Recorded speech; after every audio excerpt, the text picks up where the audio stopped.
I made a video some time ago explaining to the wider community exactly why you hate Starfield, and based on the feedback I got, I did a pretty good job in discussing and breaking down your points.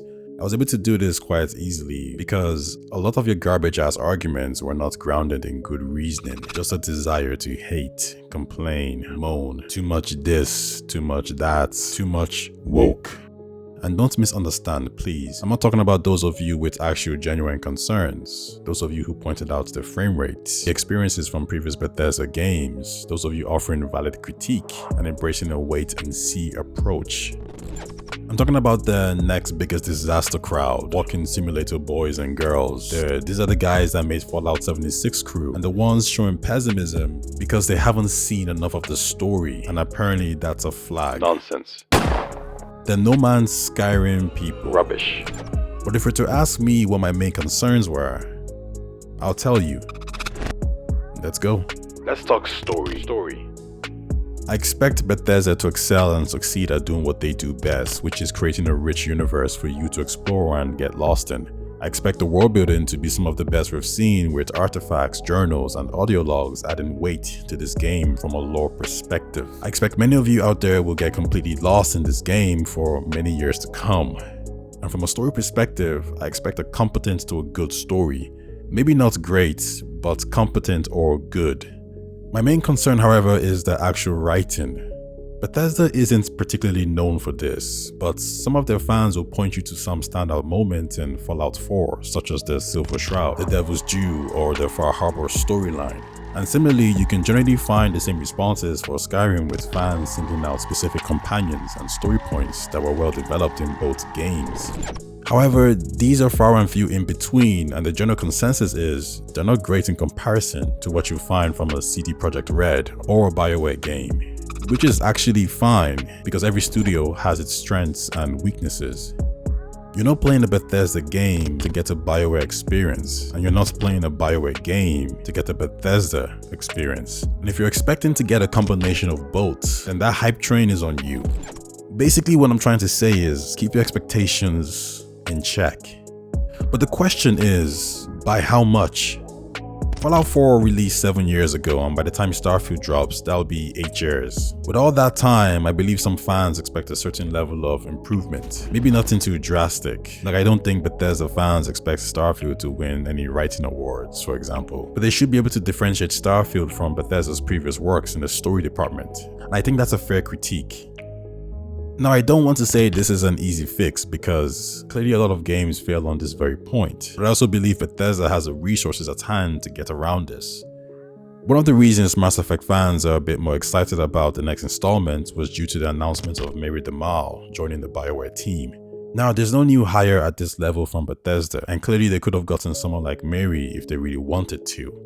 But a lot of us are hoping the current writers have taken this nearly 10-year gap to improve their craft. And I want to believe they have, as it's a natural progression for anyone to get better with more experience. Furthermore, we know this game has over 200,000 lines, with a strong emphasis on conversation, RPG mechanics, and using different dialogue options to reach a particular outcome. I don't think you can pull that off without some general improvement across the board from a story perspective. It's not going to make or break the game, but it can be the difference between it's being a very good game or a great game. Second point, exploration and flying.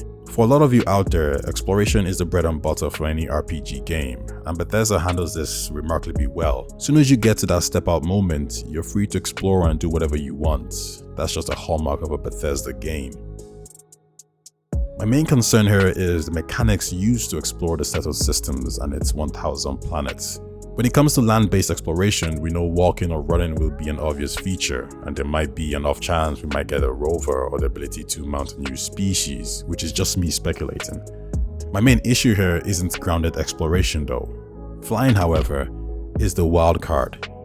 Some months ago, a leak emerged which was later verified to be from a previous Bethesda employee, and he had a few comments about the game. The one I want to focus on is the flying. He mentioned it wasn't particularly good. To be precise, he mentioned it was crap. The reason why this is believable is because this is uncharted waters for Bethesda. When you have to create a new mechanic for the first time, there's always going to be growing pains, and ultimately your vision might fall a bit flat.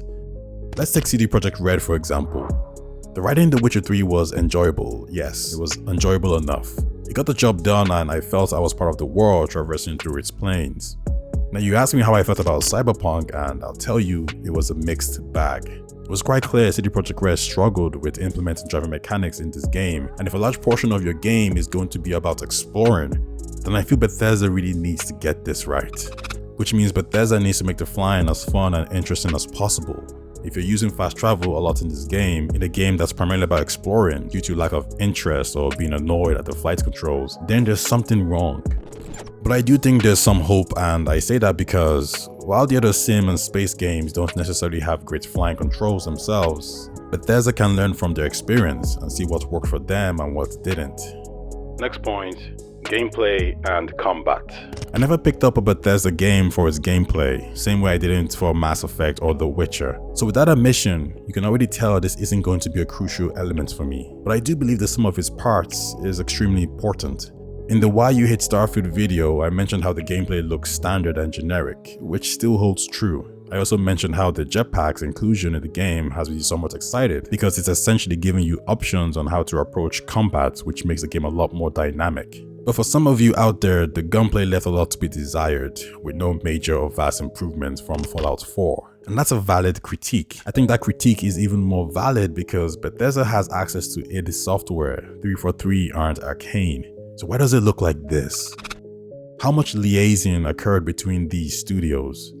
And with the recent delay, I hope they bring some of these guys back to tighten things up. Another point I want to raise is the AI. We saw a bit of it in the showcase, and while there were some standout moments, there were also some questionable moments. So the question is, has Bethesda done enough so each combat scenario feels challenging and intelligent? And if no, are they addressing it with this recent delay? My hope is they are. We already know people are going to find OP weapons early on, which could essentially break the game from an enjoyment perspective anyway. But I really want each resolved conflict to feel like I worked for it. Not because I located the best weapon, but because I outsmarted my enemies in some way, shape or form.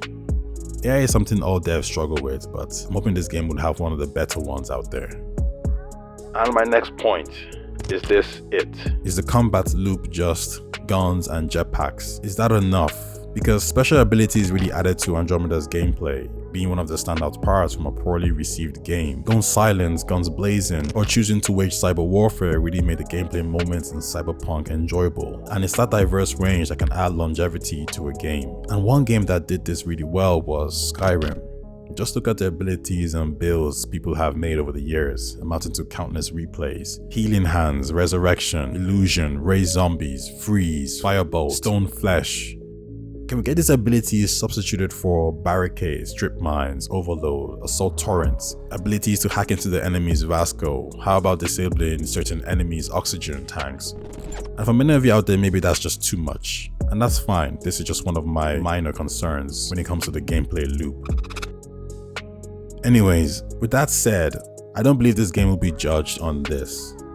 I've never judged a Bethesda game on this, and I'm not really about to start now. The sum of its parts makes it a whole, so we got to take everything into consideration. My worries are not to say this might be a bad, okay, or good game. I'm a lot more optimistic. My worries are to say, will this game be in the good section or the masterpiece category? Along with Red Dead Redemption 2, The Witcher 3, God of War, BioShock, Metroid Prime, Halo, Mass Effect, The Legend of Zelda Breath of the Wild, Persona 5, The Last of Us, Xenoblade Chronicles 1, 2, and 3, and Bethesda's very own Skyrim. We'll see.